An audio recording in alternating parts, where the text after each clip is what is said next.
Setelah portal pelangi tertutup, Oin si kucing, oranye KPSI Kapibararana si katak Tora SI Spy, dan Sky Guardian, si Langmas, terjatuh begitu saja. Mereka mendarat di sebuah hutan ajaib yang belum pernah mereka lihat sebelumnya. Anehnya, segala sesuatu di sini, mulai dari pepohonan, bebatuan, hingga tanah yang mereka pijak, semuanya bersinar dengan cahaya kristal yang lembut dan menenangkan. Suasananya begitu magis, seolah mereka masuk ke dalam negeri dongeng. Kopi, yang pertama kali sadar dari kebingungannya, mencoba untuk bangkit sambil membersihkan bulunya yang sedikit kotor. Sambil melihat sekeliling dengan mata terbelalak, dia bertanya, "Kita ada di mana ini?" Suasana hening sejenak, hanya terdengar gemerisik daun-daun kristal. Lalu, tiba-tiba, sebuah suara yang lembut dan bijaksana menjawab dari balik pepohonan.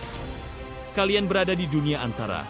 Seketika, dari balik semak belukar yang berkilauan, muncul sesosok kancil putih yang sangat anggun. Bulunya bersinar seperti cahaya bulan, dan matanya memancarkan kebijaksanaan yang mendalam. Kancil itu berjalan mendekati mereka dengan tenang. "Ini adalah tempat asal mula kristal-kristal yang kalian miliki." Lanjutnya, menunjuk pada kristal yang masih melekat pada Oyin dan teman-temannya. Oyin memandang kristal di dadanya yang kini bersinar lebih terang dari biasanya, seolah merespons energi tempat ini. "Tapi, kenapa kami dibawa ke sini?" tanya Oyen, mewakili kebingungan teman-temannya. Rana dan Tora juga menatap kancil putih itu dengan penuh rasa ingin tahu.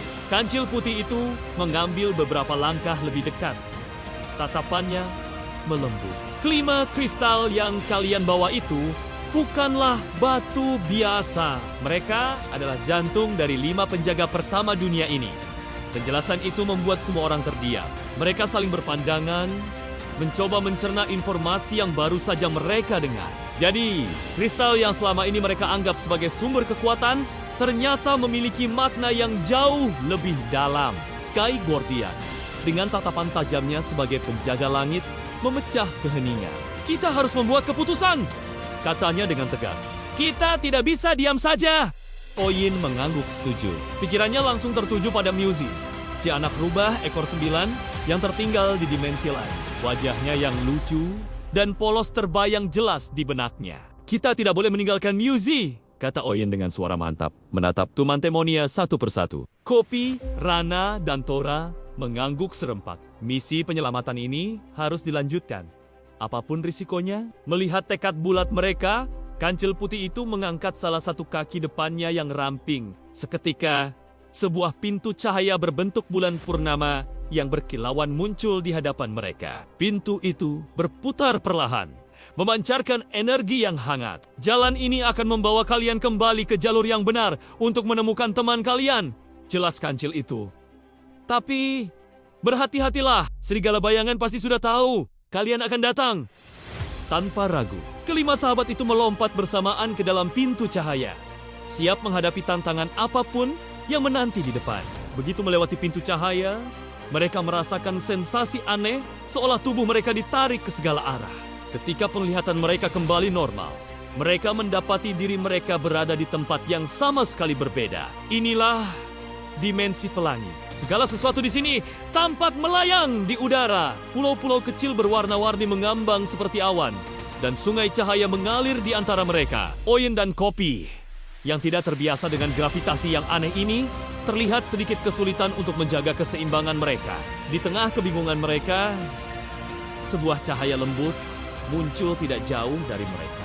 Cahaya itu perlahan membentuk sesosok makhluk yang anggun. Seekor kelinci putih dengan bulu yang bersinar terang melangkah keluar dari cahaya itu. Telinganya yang panjang sedikit berkilauan. "Selamat datang para petualang, nama saya Nova. Saya adalah penjaga dimensi pelangi ini," katanya dengan suara yang merdu dan menenangkan. Oyin, yang sudah sedikit lebih tenang, segera maju ke depan. "Kami mencari teman kami, seekor anak rubah kecil bernama Muzi," kata Oyen dengan nada penuh harap. Nova menatap mereka dengan ekspresi sedih. "Muzi! Dia ada bersama Kronos," jawab Nova pelan. Kronos adalah burung hantu agung yang mengendalikan aliran waktu di dimensi ini. Dia menangkap Muzi karena membutuhkan energinya. Dipandu oleh Nova, mereka akhirnya tiba di Istana Kronos. Sebuah bangunan megah yang seluruhnya terbuat dari kristal waktu yang berkilauan. Di dalam aula utama yang sangat besar, ribuan jam dari berbagai era dan bentuk melayang-layang di udara, berdetak dengan ritme yang tidak serempak, menciptakan simfoni waktu yang membingungkan. Di ujung aula, di atas sebuah takhta kristal yang menjulang tinggi, duduklah Kronos, seekor burung hantu raksasa dengan mata yang sangat aneh. Iris matanya berbentuk seperti jarum jam yang terus berputar. Di samping takhtanya, terkurung dalam sebuah sangkar kristal yang kokoh, Muzi terlihat sedang tertidur pulas. "Kalian akhirnya sampai juga," kata Kronos. Suaranya berat dan menggema ke seluruh penjuru aula, seolah datang dari masa lalu dan masa depan secara bersamaan. "Aku sudah menunggu kalian."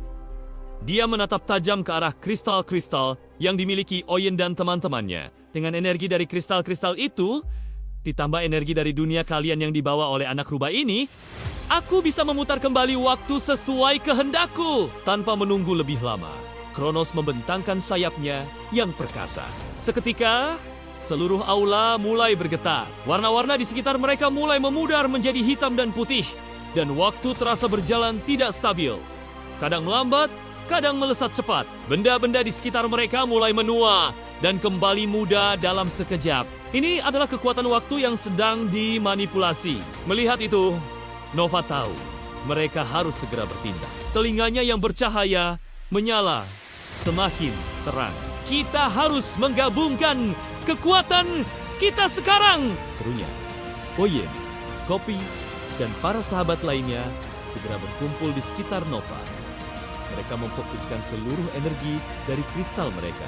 Cahaya pelangi yang kuat mulai memancar dari tubuh mereka, menyatu menjadi satu sinar energi yang dahsyat. Dengan satu komando dari Nova, mereka menembakkan sinar gabungan itu lurus ke arah Kronos. Namun, Kronos hanya tertawa meremehkan. "Kalian pikir kekuatan seperti ini bisa menghentikanku?" ejeknya. Sinar pelangi itu memang berhasil mendorongnya mundur sedikit, tapi tidak cukup untuk mengalahkannya. "Kekuatan waktu tidak akan pernah bisa dikalahkan!" launggu Kronos sambil melepaskan gelombang energi waktu yang lebih kuat. Gelombang itu membuat Oyen dan kawan-kawan terpental. Di saat genting itulah, Nova tiba-tiba membuat keputusan yang mengejutkan. "Kekuatan memang tidak bisa mengalahkannya," bisik Nova. "Tapi, pengorbanan bisa." Dengan tekad bulat, dia melompat ke depan, langsung ke arah Kronos. Tubuhnya tiba-tiba bersinar sangat terang, lebih terang dari apapun yang pernah mereka lihat. Cahaya putih murni itu menyelimuti tubuh raksasa Kronos sepenuhnya. Kronos berteriak kaget. Dia mencoba melepaskan diri, tapi cahaya dari Nova menahannya dengan erat. "Tidak, kekuatan waktuku! Kenapa kekuatanku menghilang?" teriak Kronos panik. Perlahan tapi pasti, tubuhnya yang raksasa mulai mengecil. Sayapnya memendek, bulunya berubah warna, dan matanya yang tadinya mengerikan, kini menjadi mata burung hantu biasa. Ketika cahaya dari Nova meredup, Kronos telah berubah menjadi seekor burung hantu kecil yang tampak bingung. Dia hinggap di atas takhtanya yang kini terasa terlalu besar untuknya. Aku lupa bagaimana rasanya menjadi biasa," katanya dengan suara kecil yang gemetar. Pada saat yang sama, sangkar kristal yang mengurung Muzi pecah berkeping-keping. Muzi terbangun dan langsung berlari ke arah Tumantemonia. "Oyen, Kopi!" serunya gembira. Nova, yang kini tubuhnya terlihat sedikit transparan dan cahayanya lebih lembut, tersenyum pada mereka. "Dimensi ini sudah aman sekarang. Kalian bisa kembali," katanya. Dengan bantuan sisa kekuatan Nova, sebuah portal kembali terbuka. Oyen dan Tumantemonia mengucapkan selamat tinggal pada Nova dan melangkah masuk ke portal, membawa Muzi bersama mereka. Saat mereka kembali ke desa, matahari pagi baru saja terbit, menyinari dunia dengan cahaya keemasan yang hangat. Semua orang telah kembali dengan selamat. Petualangan mereka mungkin telah berakhir untuk saat ini, tapi ikatan persahabatan yang mereka jalin akan bertahan selamanya. Dan di suatu tempat yang jauh, di dunia antara sebutir kristal pelangi yang baru mulai tumbuh, menunggu petualangan berikutnya. Terima kasih sudah menonton. Jangan lupa ikuti terus kisah kami ya.